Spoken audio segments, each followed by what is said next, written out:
Ну, поехали. Ну, если что, вторую серию будем. Без проблем. Бро, смешно. Якутск Ньюс. Лучшее из якутского интернета.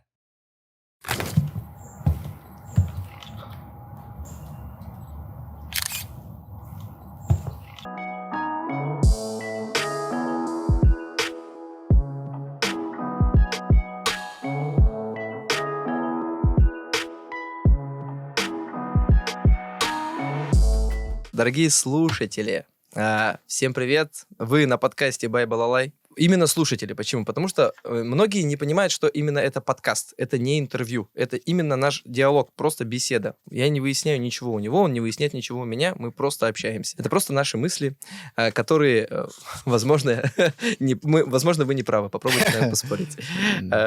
И сегодня мы находимся в студии ProLife, как и все наши подкасты, которые сняты. Так что, если вы хотите записать подкаст, приходите сюда и записывайте. В общем, берите чай, что-нибудь вкусное, что-нибудь сладкое. В общем, что приносит вам удовольствие, и слушайте то, о чем мы сегодня будем говорить. Сегодня у нас тема якутские сказки. Так что вот это холодное наше зимнее время, сейчас на улице минус полтос, я так думаю. Входить невозможно, хочется сидеть дома и вот послушать якутские сказки. Кстати, ты когда мне рассказал, что вот будут якутские сказки, я вот вообще немножко... Я не знал, что есть именно якутские сказки. Ну, Ему можно глаз? Да? я думал, я знал Аланхо, да, но именно про якутские сказки я ни одну не слышал. Ни одну. То есть для меня эта тема вообще супер интересная будет. То есть я сейчас буду как, типа, ты убай, буду сидеть и так слушать просто. Так, в гостях сегодня у меня, как и всегда, Айтал Игоревич, преподаватель. Ну, всем добрый день. Сегодня как раз, вот, как говорит Макс, мы сегодня собрались обсудить очень интересную тему. Вообще, хочу вот показать нашим фанатам. Книга вышла Натальи Николаевны Радченко, кандидат исторических наук нашего факультета. «Политические организации и союзы в Якутии 17-й, середина 20 века». Надломный момент, что происходило в Якутии в надломный момент, поименно, там, партийные списки, например, даже я видел, да, вот здесь. Я ее, честно говорю, ну так, начал читать с утра, я получил руки и начал читать очень лаконично. И для специалистов, которые сидят у нас, слушают в Ютубе, и вообще знатоков истории, как я понял, ну, что... любители знатоков. Да, ну, мы любители с тобой, а есть люди, которые знатоки Там истории, прям, да. да. И для них, например, есть специальные даже ссылки на архивные источники. Это надо вот... Если вам нужны какие-то вот эти книги, например, да, вот интересоваться, можно написать на почту нашего факультета, позвонить и... Купить эту книгу, приобрести. Можно, наверное. Но я не знаю, сейчас она в продаже или нет. Это вот ограниченный вариант. Ну, можно прийти почитать на факультете, я так думаю. Все равно... Ну, факультет не библиотека. Нет, ну, в смысле, в библиотеку. Да, по-другому конечно. Да. Тут Можно почитать. политические организации, союзы в Якутии. То есть Сахамуга, эсеры, большевики, меньшевики, которые работали в Якутии, в Якутске. Это здесь вот конкретно. Ну, в общем, прописано. как вот мы говорили про современную Якутию, как она образовалась, и если вы хотите точно узнать вот все это зарождение, это как раз-таки вот эти 3 замечательных года. Ну, не замечательных, 3 года, которые Переломных. были переломных. И как раз вы все поймете. Откуда были истоки, как это все пошло. В общем, отойдем сегодня от политики. Все это было все единственное с политикой. Сегодня говорим о якутских сказках. Почему мы говорим про якутские сказки? Я не знаю, ты мне предложил такую тему, мне было очень интересно. Да, я историк повседневности, я изучаю повседневность. Мгм. То есть я изучаю быт. Что такое повседневность? Это рутина, это все, что вот дубак, ты же говорил слово дубак на улице, Дубак. да? Вот сейчас там туман, холодно, еще до весны как минимум 3 месяца, да? Ну, как до весны-то я сильно сказал еще. Сложные какие-то вот элементы. Ну да, вот еще- это кровь, пот, работа, В общем, рутина, холодно будет начальство. еще долго, да. Отпуска еще не будет до лета, да, вот в таком формате. Это повседневность, это бытование, это мир вещей, мир одежды, вот это все бытовуха, короче. Ну да, Вот я то, что изучаю нас окружает это сейчас. микроистория, Мгм. да, окружающий мир, я изучаю окружающий мир. И в отличие от своих коллег-археологов, которых я уважаю очень сильно, почему? Потому что археологи, они нас, историков, в повседневности держат за ногу. Почему? Потому что мы обычно улетаем куда-то в космос, да? Почему? Потому что беря, ну, возьмем, например, один стаканчик, да, вот этот, и можем раскрывать какие-то истории о человеке. И с помощью стаканчика историк повседневности он может попытаться, используя еще другие источники, открыть, попытаться понять другого человека, которого он изучает.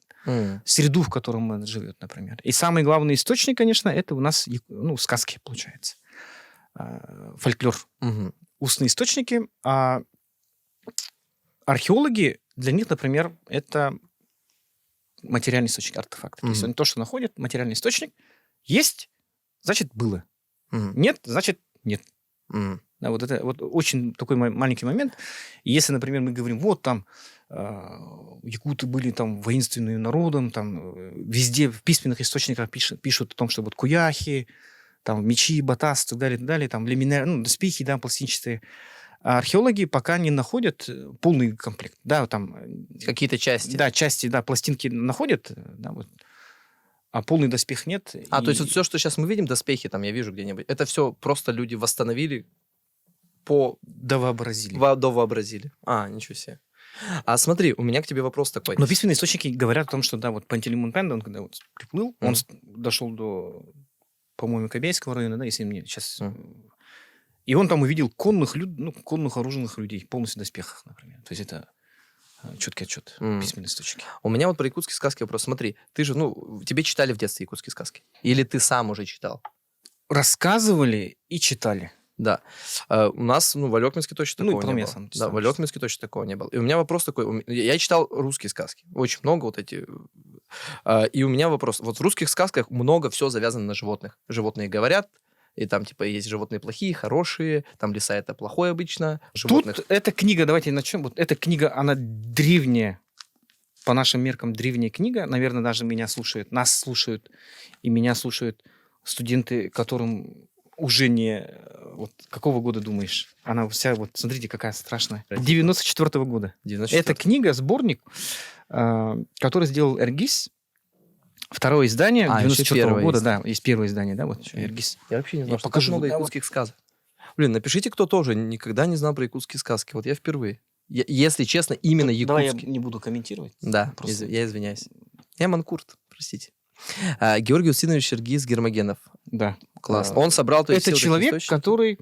Фундаментальный труд — это очерки по якутскому фольклору. И, в принципе, все, что мы знаем про... Вот один из вот таких титанов, тектонических плит, на котором держится, вот на его трудах держится знание о якутском фольклоре. Вау. То есть все, что написано, собрано им, да, вот то, что он работал в архивах, сам собирал, да, вот информацию, да, вот это вот как раз современная якутская культура. Почему якуты, Сахалар, в 21 веке Сахалар остаются якутами, да, вот это одно из таких вкладов в сохранение культуры, да, вот самосознание народа, это вот Эргис. И он жив сейчас или он... Нет, не жив. Он давно умер. Но его труды, вот есть, видишь, это только капля, как говорится, да? Ну, это второе издание, считай. Второе издание. И здесь собраны... У всех, наверное, есть, да, вот. Если у вас такой книги нет, идите к родителям, бабушкам, дедушкам, спросите, вот есть такая книга. Почему она ценная? Ой, вот видите, как страшно. Ну ладно, это потому что мы ее все время читаем, используем, ссылаемся. Надо ее потом. Потому что как раз вот видите, сказки о животных. То есть она делится. Да, в содержании в этой книге она четко имеет план. Волшебно-фантастические сказки, там, бытовые сказки, потешные рассказы, анекдоты, например. Да? То есть это фольклор, это то, что делает... Даже то, что мы сейчас с тобой сидим, да, это в какой-то мере вот фольклор. Да, если мы сейчас что-нибудь придумаем, поговорим, тоже можно куда-нибудь вписать в главу какую-нибудь. То есть, подожди, классно, он, то есть, разделил все вообще по классифицировал сказки. То есть он все это прочитал, все эти истории собрал, зафиксировал, взял, сделал, анализировал и сделал такой сборник, да, получается, и второе издание. Смотри, я хочу тебя спросить все равно. Ты же, ты человек, который рос в якутских сказках. Тебе читали, тебе читал. Говорящие животные есть там, в якутских сказках. Как вот там, говорящий мишка, там что-нибудь еще такое присутствует, как герой. Все, что есть... Кстати, это, да, я не перестаю удивляться, да, вот потому что волшебные сказки. То есть там какие-то происходят волшебные чудеса, допустим. А фантастические сказки, это вот, например, Ну, животные говорят. Мгм. Да, вот это фантастика, это не может быть такого, да, Мгм. например. Есть откровенно небывальщина, да, вот, то есть это вот, ну, в основном какие-то прибаутки, там, да, вот непонятные гиперболизации, там, и так далее. А есть у тебя любимая сказка? Да, вот я сейчас как раз про нее и хочу рассказать, Давай. потому что я вот держал это все. Почему? Потому что я сейчас изучаю современное якутское село. Мы сейчас с коллегами из Института гуманитарных исследований «Человек в Арктике», лаборатории у нас есть, молодые ученые собрались, и изучаем, как животные формируют структуру повседневности. И я все время спотыкаюсь об сказки и пытаюсь вот какие-то вот поделиться мыслями. И у нас уже готова статья. У нас буквально сегодня-завтра должна выйти статья в этнографии, в журнал. Там будет вот момент. А насчет животных, почему моя самая любимая сказка «Бесенахта Бейберикян Мерсин»? Бейберикян Мерсин, старушка Бейберикян с 5 коровами. М, Потому что, во-первых, мы являемся скотоводами. Ну да. И когда ты изучаешь якутское село, когда ты начинаешь изучать культуру народа Саха, ядро — это вот скотоводство. Ну да, это ты находишь Вокруг подтверждение. скотоводства, да, там рыбалка, охота, там олонкогуттар, да, вот олонкосуты, там тоиксуты, там еще много там лекарей, шаманы, удаганы, да, вот это все вот там накладывается. Но ядро самое богатое, я, наверное, говорил об этом, да, в первом подкасте, Возможно. да, возможно, говорил, что вот почему, когда человек идет в музей, он находит все время вот, седло, там, какие-то вот инвентарь, вот серебряные пояса, чепраки какие-то, да, потому что это наследие скотоводов. М, И в Якутии, в условиях аласного скотоводства, распыленно-сезонного скотоводства, богатым становится только человек, который занимается, ну, как раз разведением скота и лошадей. м. А если ты охотник, рыбак, то как бы, если у тебя охота задалась, ты будешь сытый. Но не всегда Если нет, богатый. Вообще, да, сам ну, богатый, богатый, да, тут- богатый это скотовод, да? Богатый всегда? это скотовод, потому что у него есть стабильный доход и, самое главное, излишки. М. Ну да. Излишки. Ну да, родила побольше, типа. Да-да-да. Да. Итак, ну, в чем суть этой сказки? Оно 5 коров у нее. И что там? Потому что, ну, я, когда был маленький, да, вот, мне нравилась история про Тал-Тала Мерсин. Ну, она там реально волшебная, там гора говорит, солнце говорит, там еще Аламагус, да, вот я сейчас своего сына пугаю вот этим Чучуна, там, Ага. Аламагус, да, вот это все, Лыбырь, да, и там всякое разное, да, вот эти. Но именно когда я стал взрослым, я начал смотреть на сказки совсем по-другому, как исторический источник. Почему? Потому что, я, помнишь, говорил, археологи, они что делают? Что-то копают, находят, трогают. И предмет есть, вещь есть, значит, это было. Мгм. Если нет, то нет. Ну а да, с- а в а целом сказки, то же они... Вот здесь, в этой книге, сказка «Бесенахта Бейберикян Мерсин», она зафиксирована в 1860 году.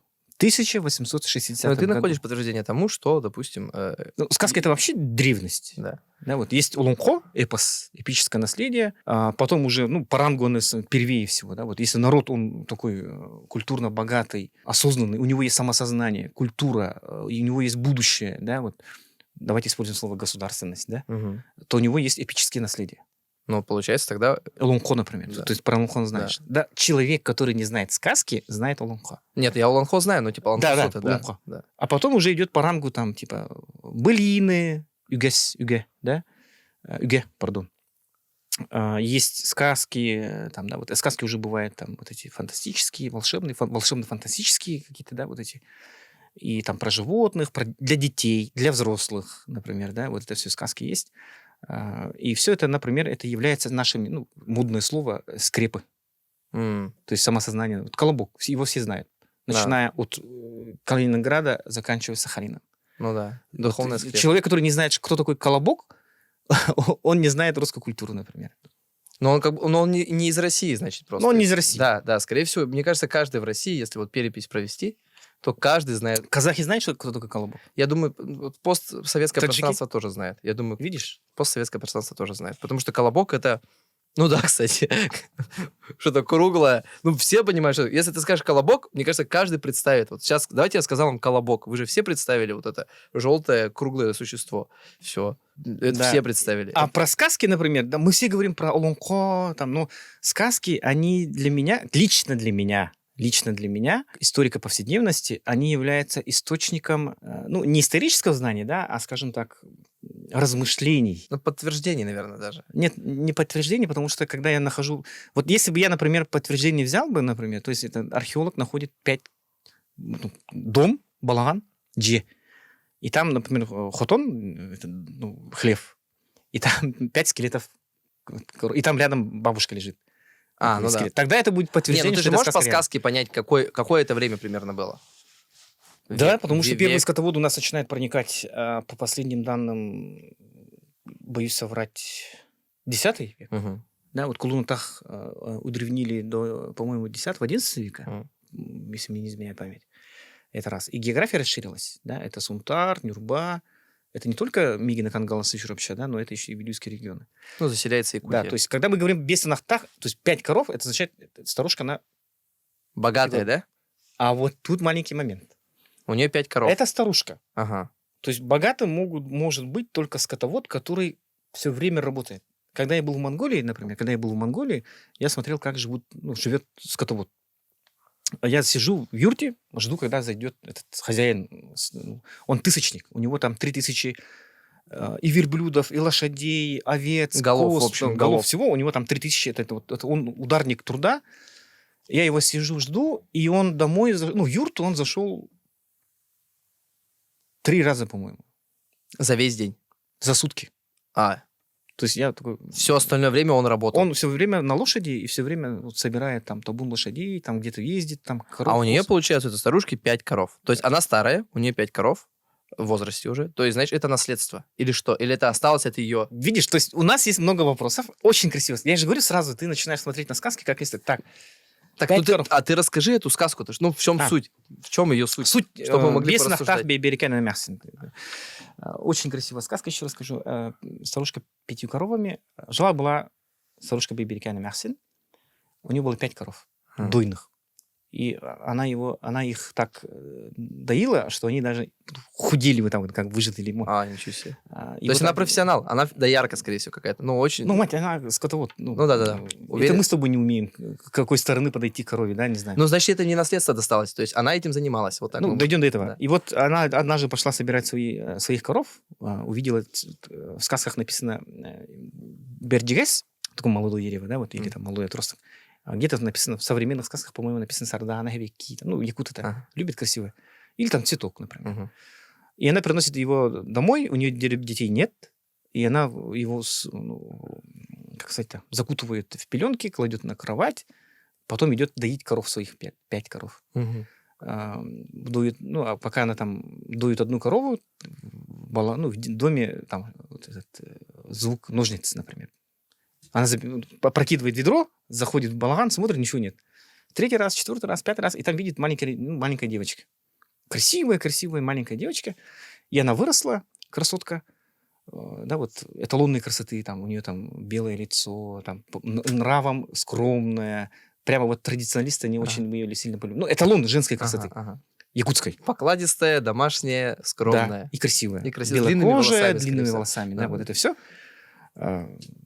Кому такая не понравится. М. И тут начинается следующий момент. В нескольких вариантах есть Харахан, да, вот, то есть это такой богач. У него есть сын. У него есть сын, богатенький, сыночек богатенький. Мажор. Он реально мажор, я сейчас скажу почему. И он увидел эту девушку, влюбился, забегает к своему отцу, говорит, вот я хочу берекана мясен, дочку. Играет, он приезжает за ней, там на лошади, там приданая, там колым платит, там, шикарный, просто я сейчас тоже дойдем. И он едет обратно, везет девушку к себе в дом, и по дороге он говорит, вот у меня тут есть ловушка для лис. Лиса это такая, пушнина, но все-таки, соболь, потом уже как бы лиса, потом белка, да, вот по значимости. Ага. И он такой, типа, у меня тут спрятаны как бы ловушки для лисы, самострелы. Я пойду посмотрю. И он идет, оставляет свою девушку одну, невестку. Она дурочка, красавица. Идет, говорит, налево, там увидишь на развилке вот соболиные эти. Ага. И на развилке, вот на перекрестке выйдешь, там дорога делится на 2 части, и там будет висеть одна медвежья шкура, а другой будет лисья шкура. Не лисья, а соболиная шкура. Ага. Шкуры. Соболиная шкура. Мгм. И ты не иди в сторону медведя, где висит шкура медведя, ты иди в сторону, где висит вот эти соболиные шкуры. Она, дурочка, что делает? Идет в сторону медведя. Ага, там, она там что-то не понимает дорогу, и идет к ней, и там прямо попадает вот Абагыгыр. Ну, то есть женщине, демону. Где-то написано, что она вот просто, такое страшная, а где-то вот в сказке 1860 года описанной, да, она там описана вот одноногая, однорукая.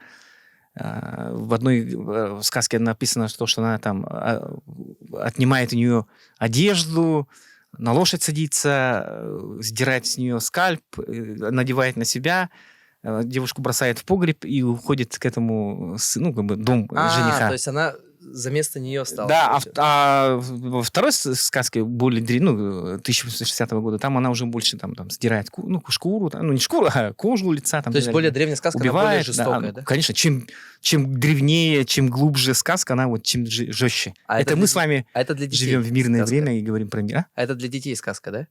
Вот это вот, которая про 5 коров, которую ты рассказываешь. Это детская считается? Или по нашему времени она для подростков.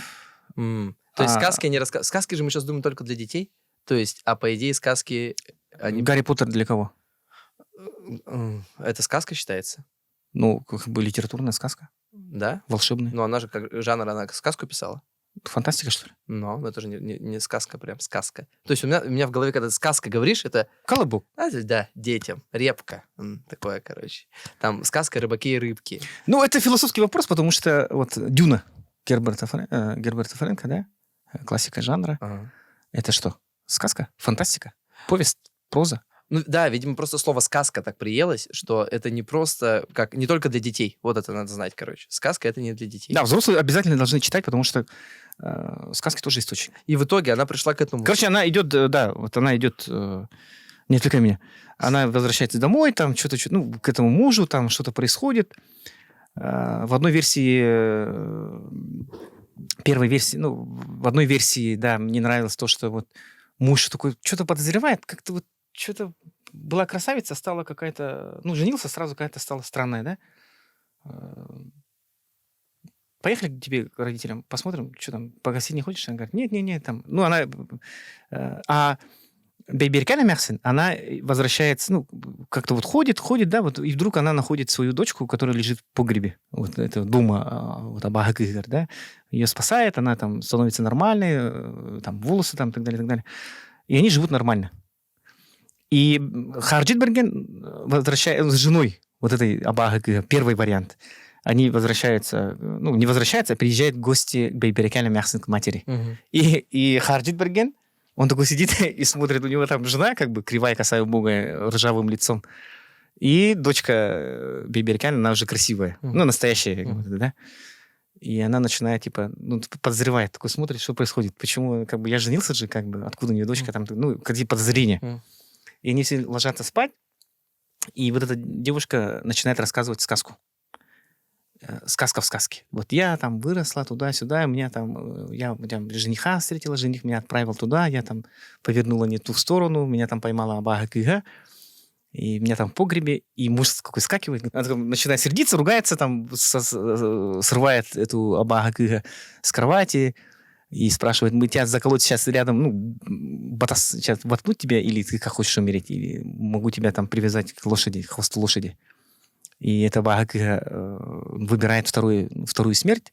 Привязать к хвосту лошади? Привязать к хвосту лошади. Это страшная смерть? Конечно, ты что? Тебя волочит когда? Волочит, там, пинает, и, так она умирает, например. А Харджит Берген, он берет эту женщину, дочку Бейберкяна Мяхсен, да, вот, и идет обратно. И, сказки конец. Кто слушал, молодец. А в чем мораль? Мораль? А мораль пусть комментаторы напишут. Потому что там вот нет такого, это очень сложная, красивая сказка. Почему? Потому что у нее нет однозначного окончания. Да, вот. Это не сказка, это какой-то, знаешь, хоррор. Что хоррор? Нормальная сказка якутская. Ты Меник Менигиян не читал. Такой он, напряженная вещь. Переоделась, закамуфлировалась. Мультфильмы, по-моему, даже были. Посмотри в Ютубе, там, Бейберкяна Мяхсен, и там прямо показывается процесс, по-моему. Для меня раньше думал, почему к сказкам я отношусь как к детским, потому что я думал, что сказки, это вот почему там животные, то все, это чтобы дети понимали, что хорошо, а что плохо.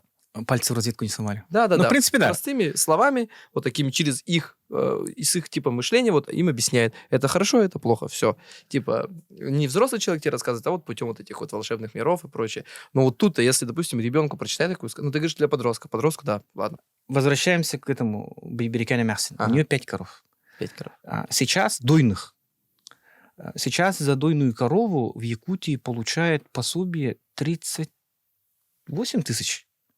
Пособие получает. Да, вот у тебя если 5 коров, умножь на 38 тысяч. Калькулятор есть? Ну, я так в целом умножу. Это Давай. где-то 200 тысяч где-то.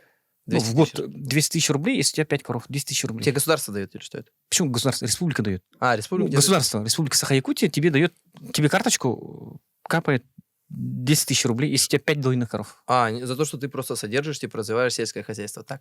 Да, у тебя Мгм. дойные коровы.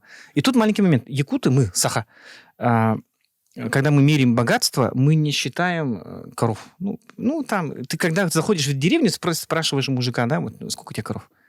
Он на тебя смотрит такой, думает, ну 5 там, 15, 10, 12 там, не знаю там. То есть, если ты знаешь, четко знаешь цифру, да, вот ты озвучиваешь цифру, то духи могут там, те, кто не должен услышать, они могут услышать и к тебе прийти, забрать у тебя. Поэтому они говорят, и считают только дойных коров. Телят, бычков, байтаган, то есть тех, кто вот катарах там, да, вот этих, которые не родили в этом году, они, за скот не считают, получается. То есть, если у этой Что-то тебе приносит пользу в данный момент. Да. И без нахта Берекяне Мерсин, то есть у нее 5 коров, значит, у нее где-то еще нагрузку 6-7 коров. Ну да, бычки еще можно. Бычки, да, 5-6 бычков, там, Телята, коровы, которые, телята. которые... Да, в сказке, кстати, где-то было написано, да, вот в какой-то, да, то, что 5 они родили. Для скотовода, для саха, если у тебя 5 коров, и они в этом году все родили. Это же шикарная тема. Ну да. Молоко. Потом у тебя зимой будет мясо. 5 коров. Бычков зарезал, и у тебя будет. Ты зимуешь шикарно, шикуешь. Ну, то есть у нее большое хозяйство. Это у нее крепкое хозяйство. Крепкое. По нашим меркам, современным 21 века, 5 коров... То есть это типа история сильно независимой взрослой старой женщины. Да. То есть она может нанять себе работников. Ну, у нее, скорее всего, есть работники. Да, у нее, наверное, есть работники, потому что излишки молока можно сделать масло. Да. А масло для нас, саха, это одно из таких, мерила богатства, да, вот арынна, да, вот ары. Ну и, скорее всего, раз к ней пришел... Одно из мерил Если богатства. мажор к ней пришел, и забрал у нее дочку, значит, скорее всего, она не бедная вообще, совершенно не бедная. То есть он же не мог из бедной семьи забрать. Тут маленький момент, потому что мы до этого дойдем. Я почему хочу сказать про Тыгын-Дархана. У Тыгын-Дархана у Башарина, да, у Башарина я прочитал, по-моему, он отмечал у Башарина 40 коровниц было. То есть 40 женщин, которые смотрели за скотом. И если, например, мы смотрим физическую нагрузку человека, и, в принципе, да, вот грубо, если посчитать, то одна женщина может смотреть, в комментариях, наверное, кто старшее поколение, которое работало в колхозе, успела там в детстве поработать. Я могу сказать, я же в деревне тоже жил. То есть я типа в Алекнинской деревне жил, но я примерно понимаю, сколько. Один человек? Нет, вообще не. Одна женщина может подоить вот в домашних условиях, это дом. Руками. Да, руками. 4-5 коров. Не больше. Это сложно уже, типа. 4-5 коров. 10-15. Это жестко. Это значит с утра до вечера и всю ночь. Нет, но если ты этим только занимаешься, обычно же дома, когда вот у тебя дома коровы, если ты не как называется, если ты не на продажу это делаешь, если у тебя только для своего пользования, у тебя так много нет коров. То есть, если мы берем максимальное количество, 11-15 коров, да, вот смотрит одна женщина, от 5 до 15. Дойных. Дойных. Ага. Мы не считаем бычков там и так далее. То у Тыгын-Дархана было около 600-700 только дойных коров. Представляете, насколько... То есть долина Туймады от Хангаласского мыса до Табагена было полсезабида. Но это фермерское коровами. Хозяйство. Почему фермерское хозяйство? 600 коров. Да. Да, это крупное хозяйство. Крупное хозяйство. А Берекяне Мерсин, у нее было 5 коров. Привет у Солданским. У Майратты Бертхара, да, вот, он же был рыбак. Он только рыбу ловил. Да, вот он ходил в Тюнгюлю, там, вот, да, вот, Танда, вот эти вот большие такие вот, да, вот, аласы. ходил и туда бросал там вот эти верши, морды, да, и вот оттуда, брал еду. И вот представляете, вот этот Люгей такой, вот, да, вот мощный, вот красавчик, хотел опозорить Тыгына, он привел Майга Тиберхара, вот, на эсэх его, и он говорит, вот главный приз, Тыгын говорит, вот главный приз, это моя там дочка, там, красавица первая там. И простой рыбак, это даже не скотовод, это рыбак. Ну, рыбак, почему у него рыбак? Он кстати, карася бы, да, вкусно. Возвращаемся, да, Майга Тиберхара, и вот он ее догоняет там, и убегает там. И вот эта женщина, она живет. Вот, представляете, вот какой позор, вот жесть, вот он разозлился. То есть, типа, он был... А у него коров вот, хангаласского... самый богатый, самый видный мужчина на деревне, грубо говоря, вот так берем, и ему не отдали, а отдали вот этому рыбаку обычному. Да. Мощно. Это до сих пор якуты, Сахалар до сих пор помнят вот этот момент, да, вот этот. И вот, ладно, возвращаем. Бейберкяна Мяхсин, у нее 5 коров. По нашим меркам, 1 корова, я был в Хангаласском улусе на Мигунцах, да, и там один старичок сказал, что, не старичок, а старик, он сказал такой, 1 корова, я даю, 2 вот так вот хватает. Да, и на кефир, и на бабпах. И на свое хозяйство вообще вполне. Да, и то есть то, что вот говорят нам чиновники с высоких трибун, продуктовая безопасность, там, да, вот это все. Вот это, если у тебя есть коровы, ты зачем здесь сидишь? Тебе надо идти в сельскохозяйство, 5 коров, ты богач. 5 коров тебе хватает, чтобы обеспечить себя и свою, и примерно, еще родных по первой линии, вот так вот. Да, там мясо, может быть. Они у тебя, получается, рожают, во-первых. То есть они там доятся. У тебя много, ты еще сдаешь молоко. Если мы говорим о том, что вот скотовод, он все время занимается скотом, ухаживает, зимой. Вот сейчас мы говорим зимой же, да, вот как вот, комментаторы, наверное, больше меня знают, как косить сено, да, но смотри, в традиционное время сено возили на быках. Угу. Бык может принести по современным меркам от 6 до 7, грубо 7, да, стогов сена. Не стогов сена, а вот такие скирды. Бугул. Копны. Да, 6-7. И то есть задача мужчины была постоянно что делать? Если у него есть корова, постоянно раз в 3 дня или там, каждый день пополнять запасы сена, где он косил, заготовил. То есть постоянно он ездит. Если, например, мужчина на неделю, 2 недели бросает семью, уезжает куда-то, это уже как бы серьезно. То есть он должен заготовить заранее там дрова, лед натаскать. Стратегически. Да, то есть, да, вот он должен обеспечить семью, там, коровам, коров, например, да, вот сеном на 3-4, сколько там дней. Запасы сделать. Да, запасы сделать. То есть он постоянно на улице. Если у него есть сыновья, то, в принципе, нормально. А если он богатый, то у него есть вот хамначеттер. То есть наемник. Второй способ выжить зимой – это вот иллаган. То есть 2-3 семьи, они объединяются, другом, вот атастар, друг. И семьи живут под одной крышей, да, вот. И чем больше людей живут, тем больше они могут распределить труда. Кто-то там за дрова, кто-то... Это мы сейчас, вот асфальтовые саха, которые живет в квартире, нуклеарная семья, отец, папа, мама, сын, дочка, 4 человека. И кажется, и они считают, что эти люди, что вот все якуты жили вот такой маленькой семьей в Балагане. 2 поколения всего жили. В маленькой семье жили в Аласе, да, например. Нет, такого не было, потому что в одном доме могло жить несколько поколений. Бабушка, дедушка, прадедушка, кстати, вот братья, «Не храните сестры. меня без Ивана», посмотрите. Да, там, то есть в одном доме несколько поколений, и плюс еще, если они,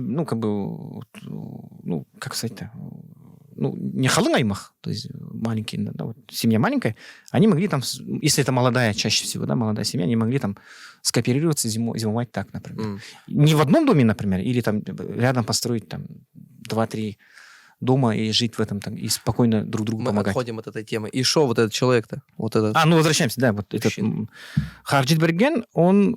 кто такой? Объясни, кто такой мажор? Мажор — это, как мы считаем, это сын богатых людей, который не умеет работать, во-первых, и просто тратит родительские деньги. Это мажор.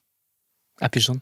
Приехал городской успешный житель. Такой городской, с манерами, воспитанный. Как сказать? Вот, короче, житель столицы, пижон для меня. Почему-то вот так.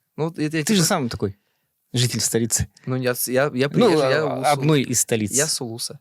Ладно, правильный принцип, потому что мажор, почему Харджит Берген, он такой ну, и раньше такой, ну, не обращал внимания, да, вот, типа, ну, что, ну, герой. А потом я такой стал взрослым, и такой начал, что-то мне не нравится его поведение, да, потому что, ну, такой, как ты сказал, мажор, да, вот это. Ну, да. Потому что он идет... Ну, ты мне так и рассказал Он про него. появляется, да, он появляется, вот в сказке как, он ходит там и бросает, просто тупо ходит и занимается тем, что он бросает палку в небо.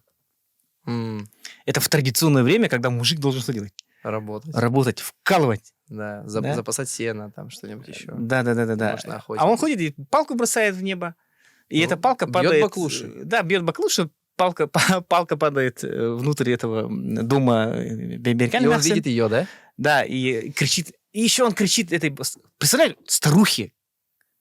Это вот для нас саха уважение к старшему Мгм. поколению. Однозначно. И он такой кричит с улицы. Типа, эй, мяхен, тагарамбер, вытащи мне это, палку мою. Ну, Как мы же собаки. можем, мы же можем понять, ну, типа, значит, такое, может, отношение было? Или это он такой сам... Он сам сын богатенький Значит, сынок. видишь, это отражает, что он плохой уже. Тут показывает он, автор. Ну, неплохой. Что он, такой к старшим относится вот так. Характерный. Характерный. Да. И Беркяна Мяхин говорит, типа, ну, дочке говорит, типа, вынеси, что там кричит, выносит. А это раз. А второй вариант, Харджит Берген, он... Причем Берген, это что такое? Берген меткий. М. И во второй сказке, да, вот древней сказке, ну, как бы... А, это записано. две версии. Да, я туда говорю про две версии, да, вот первая Ага. версия, она там... Первая, это 1860 года. И он там ходит и стреляет из лука. М. Просто стреляет, целый день ходит, там стреляет из лука, там, туда-сюда. Охота луком и стрелой, это занимается вот чисто охотники, это раз. И, во-вторых, это форма досуга. А когда мы говорим... А что такое досуг? Вот история повседневности. Досуг — это Отдых. свободное время. Свободное время, да. Форма отдыха. То есть, если у тебя нет хамначиттар, это наемных работников, если у тебя нет кулут, да, вот, ну, зависимых от тебя людей, да, то у тебя нет времени. Значит, это богатый То есть, человек. да, то есть ты постоянно, ты постоянно работаешь. А если у тебя есть вот наемные работники, кому можно переложить какие-то функции, у тебя появляется свободное время. А благородный человек свободное время он тратит на охоту, на пиры и на женщин. М. Ну да. М. И на войны. Мгм. Да, получается. А Харджит Берген, он там стреляет, из лука стреляет, там, и так далее, и так далее. И стрела попадает в печку, и он заходит, открывает дверь, там, ну, в наглую. Представляешь, он открывает дверь, заходит, чтобы забрать стрелу, и видит эту красавицу, падает в обморок, потом встает, бежит домой, и говорит, Беркен Мяхсен, есть красавица, дочка, хочу ее. Отправляет послов. Послы. Ну, не послы, а эти, сваты. А Типа, чё? ну, бабушка, что ты хочешь, Ага. типа, за дочку. А она не дура, губа не дура. Сейчас процитирую. Я хочу процитировать, потому что... что хочет бабушка за халым? Что такое колым? Халым. Ну, Колым, то, что приданное. Нет, халым — это выкуп. Ну, выкуп, да. Выкуп. Когда ты пойдешь договариваться, ну, как бы... Ну, в те времена. Не сейчас, конечно. Сейчас нет такого, да. Да, в те времена. А сейчас есть, наверное, где-то каких-то народов. Ну, вот у И казахов, мы саха, у да, казахов, вот, допустим. Ага. Ну, мы свободный народ, да. Пришел девушке, например, пойдешь за меня замуж? Говорю, да, ну все, идешь в ЗАГС. Госуслуги даже можно в ЗАГС не ходить, там, через смартфон Нет, в зарегистрировался. и она Дагестане твоя. вот я был, там точно есть такое. Выкуп. Халым. Выкуп. Ну, у нас тоже выкуп. было, да, вот было. Ну, спасибо Советскому Союзу, у нас такого нет сейчас. М. Колым — это компенсация. То есть женщина, она работник. Она постоянно работает. Содержит дом, хозяйство, дойка коров, уборка, приготовление еды. Это, ну, как такая крепкая хозяйственная боевая единица. М. И когда она уходит из семьи, семья теряет Работника. работника. И жених, он должен компенсировать эти затраты. А. Это халым. Колым. Но оценивается это как? Сейчас скажу, вот тут, смотри. Вот она красиво, тут смотри, за какой... Тут в этой книге, очень красивая книга, в этой книге сказка на якутском языке и на русском языке. М. И тут мы Я читаем, обязательно- ну, понятно, мы я говорим сейчас обязательно на русском, и прочитаю. мы говорим на русском, читаем на русском. Парень вошел в дом, поговорив о том о сём, сказал, ну, ведь поговорив о том о сём. То есть ты не заходишь сразу в дом и начинаешь там, давай дочку себе, а ты там политез, там красивые какие-то, да, вот эти моменты. Парень вошел в дом, поговорив о том о сём, сказал, старуха, отдай мне в жены твою дочь. Отдашь мне? Как же не отдать? Как это может быть, чтобы я тебе не отдала? Старушка-то уже в теме, потому что богатый сын пришел. Она не может ему не отдать. Отдам, ответила Ага. старуха. А за какой колым? Вот тут написано, а за какой колым? А он уже знает цену, ну, то есть все Колым. Ага, правила. Первая версия. 2 откормленных быков, 2 отгулявших кобылиц приведи и забей их. Тогда и уведешь девушку. То есть 2 быка и 2 лошади. Отгулявшие еще кобылицы. Отгулявший означает... Беременные уже, получается. Да, она уже все, Да. уже Мясистая. кобыла. Да. Это просто... Мы же говорим все про жеребятину, да? Но он маленький. А кобыла, она вот здоровая уже состоящая, да? Вот это у нее жир Ну, уже то есть такой. стегнами, которые продает. Вот это Да. Там у нее жир, мясо может достигать там, 1000 рублей, 2000 рублей за килограмм. То есть это такое четкое мясо, да, вот получается. А старуха говорит, дай мне 2 быка, которые, 2 коровы, по-моему, да? 2 быка 2 откормленных быков, и 2 отгулявших кобылиц. отгулявших кобылиц. Ага. И это типа, это получается... Это еще нормально, это нормально. А еще Дальше есть идем. Дальше идем. Вторая версия, которая больше мне нравится. Ага. Так, опять же, мы ищем русский перевод. Старушка Бейберикен, отдай эту девушку сыну спесивого Харахана господина. Карахан господина. Так, кстати, насчет перевода хочу сказать, что этот перевод был сделан Худяковым. Перевод помещен в книге «Верхоянский сборник. Якутские сказки» Худякова. Записки Восточно-Сибирского отдела Императорского русского географического общества. 1890 год Сибирякова. И в настоящем издании перевод отредактирован составителем сборника. То есть то, что я читаю, это не я перевожу, это уже как бы есть. Так вот, где тут? Старушка Бейберикен, отдай эту девушку сыну спесивого Харахана господина, на то выдам, сказала бабушка. Спросили у девушки, пойдешь ли ты? Пойду, сказала она. Такой, согласен, спросили? Обязательно это что. Если девушка говорит нет, значит, и нет. Смотри. В Колым, сказала старуха, пригоните и наполните мое чистое поле. Ну, тут в переводе «чистое поле» написано, а там в оригинале написано «Алас». Вот просто. Пригоните и наполните мое чистое поле конным рогатым скотом. Услыхавши это, раньше мгновение быстрее произносимых с мною слов, соберите, пригоните скот, заберите и заберете девушку. Заберите девушку, сказала старуха. В переводе было написано о том, что пока я не моргнула, вот условие какое, пока я один раз моргнула, и Алас должен быть заполнен скотом и лошадьми. Очуметь. Круто. Это круто. Это как типа принеси то не знаю что. И как она сказала, живо пригнали ей скот. И то это есть, сделали. представляешь, да, то есть для меня историка повседневности это вот что она будет делать с этим количеством скота. Да, вот это. Вот, допустим, не зря говорили про Тыгындархана, потому что чтобы ухаживать за 600 коровами, Тыгындархан должен был держать 40 коровниц. Еще у него были 40 этих табунщиков, которые держали его, этих табун лошадей. Да? Вот один табунщик может ухаживать, не знаю, там один бирь, там от 15 до 20 голов, да, вот это получается. Да? Это шикарно. Ну, во-первых, это можно... Делай выводы. Да, можно считать, что это очень большое село или деревня, очень большая. Потому что, во-первых, он ее не видел до этого вообще. Сколько она там росла, она же долго росла. Он открыл дверь, посмотрел. Да. Ну, то есть до этого он ее не видел. Красивая. Он ходил вот по этой деревне. Ты готов ради женщины отдать, забить Алас с котом? Ну, если он в момент пригнал, значит, это была очень богатая семья. Да. Скорее всего, самая богатая семья в этом селе. Насчет богатства скота, вот у нас есть всеми народный известный богач исторический, да, вот массово популярный, это Чочобай. Мигина Канглас, этот, который дядя Манчара Багай. Так вот, самый известный, богатый человек, известный всем якутам, из легенды вот Манчара, легенда из рассказов про Манчара, это Чочобай, да, вот насколько он был богатый.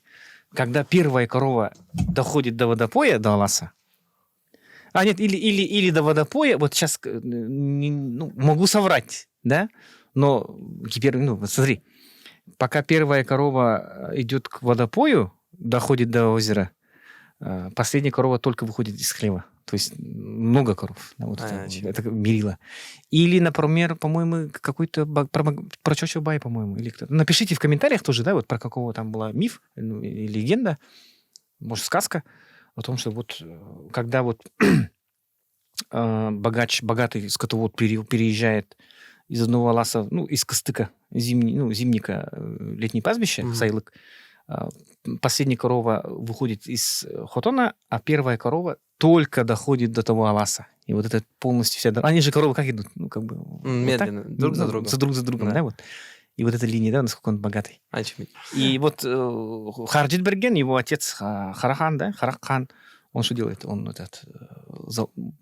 по щелчку он заполняет вот этой коровой. И вот мы с тобой взрослые, да, мы опошляем волшебство, на мир смотрим. Ну да, тут, конечно, ты вот эту сказку читаешь. Если бы я был ребенком, я бы, наверное, только увидел то, что, получается, вот бабушке повезло, она, скорее всего, там думала о детях, хотела, ну, типа, что-то, чтобы было. Вот она взяла этот цветочек, из цветочка появилась, потому что, скорее всего, это сардана ей было растение. Ну, что-то такое.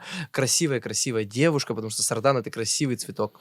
Далее, типа, ее нашел вот этот принц, местный принц, который забрал... мажор, да? Да, забрал... Ну, принц он тоже как бы... Да. Ну, забрал ее, типа, а потом вот ее вот эта старуха, вот эта плохая, которая Абага, типа, хотела ее жизнь заменить, потому что вот такое.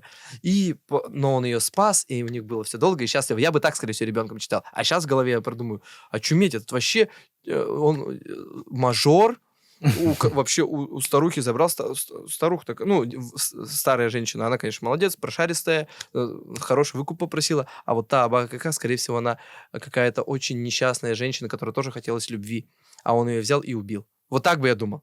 Вот сейчас я думаю так.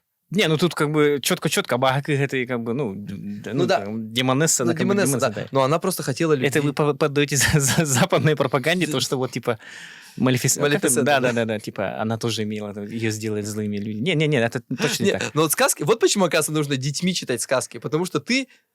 Веришь в добро. Нет, стол — это стол для тебя. Вот. Ну да. Да, стол — это стол. Типа, бабайка — это бабайка. Ты не думаешь, какие чувства у бабайки, типа, там, ты не думаешь, почему баба-яга, типа, вот она там обогрела, покушала, потом чел-то ее взял и убил. Ну, вот, типа, об этом не думаешь. Ну, надо вчитываться в текст, надо вчитываться в сказки, ну, собирать их, да, например. А вот якутские сказки, смотри, а есть какой-нибудь отличительная черта якутских сказок? Допустим, вот я тебе про русские говорю, там в основном с животными связано. Ну, много с животными связано. Прям вот такой пласт, если все сказки взять, где-то да есть животное. Ну, я не буду голословным, просто открываешь, опять же, сборник, да, вот этот. Сказки животных, 37 штук, например, только в этом сборнике. Те сказки, которые еще есть, исследованы, зафиксированы, не исследованы, хранятся в архивах, записях этнографов. А вот это все... Которые сочиняются сейчас, они безграничны. Как это сказать? Это все ортодоксальные сказки, правильно? Как понять? Ну, ортодоксальные, только якутские сказки. Вот в других там аналогий с русскими сказками, никаких русскими народными такого нет. Нет, почему? Есть там, например, там «Мальчик, заячий хвостик» или там как там... «Мальчик, заячий хвостик»? Да. «Мальчик с пальчик». Типа. Ну, там больше-меньше. Ну, «Мальчик с пальчик», он тоже там как бы проделки делал, да? Вот. Но он проделки делал? Ну, такой. Он был... Хитрый, умный. Да. И своей проворностью вот он, типа, можно добиться своего, типа. Да. А там мораль... То же самое. То же самое. Ну, якутской спецификой. А что там? Ну, я читал дочке сказку про этот Кубах Кутрунсарова и Волны, или там, сейчас не помню, но там был шикарный момент, то, что вот он бабушка-дедушка ходят, у них детей не было, они нашли там этого маленького мальчика, там, он там у них жил, и как-то они вот ушли и сказали, на улицу не выходи. А он там взял свой нож, у него там масенький нож, и убежал из этого дома. Типа маленький якутский ножик, вот этот, который... Да. Ну, он маленький мальчик. И он там бегал по по лесу бегал, по этим веткам прыгал, и его лось съел. Ну, проглотил. Он был настолько маленький, что он ее проглотил. Мальчик попадает его в желудок, в живот, достает свой нож и начинает там делать себе выход из этого лося. Лось, конечно, умирает. Офигеть. Он выскакивает, говорит... А лось не целенаправленно съел? Просто съел? Он просто ел и как бы, нечаянно его проглотил. Нечаянно съел, и мальчик его убил. Угу. Тут же нет морали. Ну, хотя, выживай любой ценой. Нет, какая мораль? Надо слушаться старших, из дома не выходить. Из дома не выходить. А то, что там... А лось — расходный материал в целом тут. Он не главный герой. Вкусно. Сахатина. Кстати, если лось был не говорящий, то он не считается главным персонажем. То есть это второстепенная роль у него. Да, вот как раз фантастические элементы, да, вот когда вот животные что-то говорят, это когда его одушевляют, тогда ты к нему относишься. А если лось просто не говорил, то... А какие еще? Давай налоги какие-нибудь, я 2 кину. Про репку есть что-нибудь? Репка у нас, репка нет. Как понять репку? Вот типа такой же сюжет почти. То есть там типа дед... А мораль какая репки? Что все вместе мы можем вытянуть. Когда все за руки возьмутся, и бабка, и дедка, и внучка, и жучка, и крыска там. Есть, например, история того, как вместе зимовали, не знаю, это из этой категории. Это теремок, скорее всего. Может быть. как там, кютюр, да, вот, и кюрегей, как они вместе зимовали. Это для меня был шок, вот, да, вот как кюрегей там, да, вот, он там, гнездо у него, там, да, вот, жаворонка, гнездо, там, червячки, ну, там, сухо, там, туда и так далее. Это, наверное, как из серии «Журавль и лиса». Знаешь такую сказку? Да, «Журавль и лиса». Типа, журавль приглашает лису, типа, пойдем ко мне в гости, он там приходит, там, журавль стоит длинный этот вазу, и не может, а лиса не может там достать вот эту еду. А кютяр там, другая, по-моему, была какая-то момент. Блин. Ну, если сейчас рассказывать, мы с вами не закончим сегодня. Ну, я хочу примерно хотел понять. А вот давай напоследок исконно якутскую сказку. Ты считаешь? Вот это вообще... Берекаль мясо. Ну да, в целом Да. она такая. Меник Медигиян, вот тут очень много историй, да, вот есть былины, Юге, например, да, то есть они вот где-то рассказы про воинов, да, вот богатырей, например, да, вот это все, это есть. Нам, короче, знаешь, что надо собраться? Нам надо собраться, вот мы сегодня так поговорили в целом об одной сказке, ее разобрали с разных сторон. А нам нужно, короче, мне почитать якутские сказки и выбрать вот, типа, 3 разножанровые сказки. Говорят, что, допустим, у якутов есть про космос, типа, сказки. Типа, про звезды. Что там живут боги, которые зажигают костры, что-то такое я видел. Что такое читал. Ну, наверное. Что-то вот про высшие существа. И прочитать каждому, и поговорить. То есть я говорю сказку, и мы ее разбираем. Говорю сказку, там, возьмем 4 сказки. Это прикольно будет. Ну, это я буду смотреть как, опять же, историю... Ну, это, если ты хочешь, как культуролог, там, потому что, вот смотри, мы сказки сегодня не посмотрели с точки зрения сакрального, то есть чистого сакрального, да, вот каких-то богов, какое-то значение там исторической памяти и так далее, да, но мы сейчас смотрели с точки зрения вот, ну, вчитывания в текст, да, вот, вчитываешься, какие-то элементы, например. Ну, мы разобрали, да, моментами, что моментами. Мы взяли просто аспект, вот, допустим, как это какой это примерно век? Вот эта сказка про бабушку и 5 коров. Ну, тут нет такого. Ну, примерно вот так, если определить. Ответить точно. Ну, допустим, ладно, возьмем древние времена. Ну, я же сказал же там, ранее, это скотоводы, там, 10-й, 11-й, 14 век. Короче, То есть уже мы говорим о том, что это уже сформировавшиеся скотоводы, да, вот, ну, это, ну, не знаю, на скидку 16-й, точно. Ну вот, смотри, то есть мы... Может, 18 Да, век. то есть мы по этой сказке можем примерно определить, как жил тот или иной человек вообще. Угу. Мы определили... Какой-то социальный момент. Да, социальный момент. То есть мы определили, что это бабушка, что она не просто такая, она... Крепкое хозяйство. Средний класс, средний деревенский класс. Какого периода? Ну, видишь? Давай, древнего возьмем, пускай такого. Ну, там, если древний, то как бы она, может быть. Да, что там есть вот этот мажоры были, дети богатых родителей, которые ничего не делали. Что вот девушка эта интересная, описали ее красоту, там она описана красота, как она выглядела. Мы ее не писали, но могу описать, например. Да, то есть идеал женской красоты. Идеал женской якутской красоты, давай. Так, вот он. Көрдөгүнө жетин каңас өттүгөр ханжытылах тас характах, укулат тас уостах, сырдык тас сырайдах, икки кара кийис атактан сыппыдын курдук хастах, таңас бүтей эте көстүбүт, эт бүтей бүттеhe көстүбүт, бүттес бүте силите көстүбүт, уртуус курдук өрө таңнары жалкыһый олорор, түктери бейлеах үчүгей кыыс ого болан олорор. Билигин биржиге сотоманны кыыс болан халбыт. Так, теперь перевожу. Вот. Идеал женской якутской красоты. Какой он был по версии якутских сказок. Посмотрела, на левой стороне дома, в спальне, сидит девица с глазами, словно из халцедона. Что такое халцедон? Вот это, не знаю, что такое халцедон. Камень такой. Сидит девица с глазами, словно из халцедона. Черный с камень. Губами из крепкого, как сталь, камня. Вау. С губами из крепкого, как сталь, камня. С лицом из светлого камня. С бровями, как 2 черных соболя, лежащих, прикасаясь друг друга ногами. Сквозь платье видно тело, сквозь тело видно кости, сквозь кости виден мозг, костный, переливающийся подобно ртути. Сама была невысказанной красоты. Худая, получается. Это хвощ трава сделала какой-то девушкой. Ну, то есть она прозрачная. Да, бледная. Белла. Сумерки, есть же Белла. Да. Худая. Видно, как у нее там костный мозг бултыхается, как ртуть. Ну, она это как бы понятно, это описание такое. То есть она нежная, да, то есть у нее там кожа тонкая, кости тонкие, звонкие. Да. Ну, видишь, это уже отличается. А, типа, в русских народных сказках там такая, типа, кровь с молоком всегда. Но в большинстве своем ты читаешь там такие, типа, но она пышная все равно. типа у него румяна, то есть не бледный цвет лица, а именно цвет лица. Там почему там описывается, что у нее там красные щеки, там что-то еще, яркая внешность. То есть она такая там более, как сказать-то, похожа на овощи, на салат овощной вот. По цвету такая яркая, в общем. А тут такой более европейский стиль какой-то. Белая, выбеленная кожа, даже больше японский такой, как гейши, типа выбеленная кожа, типа густые черные брови. Прикольно. Ну, эталон Худенькая. красоты. Эталон красоты. Худенький. Худенькие. Худенькие, длинноволосые. Сахар. Кыс. Итак, что ж, Мораль какая? мораль. Сегодняшняя мораль у меня такая. Мне было очень интересно, на самом деле. Я никогда не слышал якутские сказки. Вот эта сказка про 5 коров. Вообще, я ее перечитаю еще сам, с самого начала, посмотрю.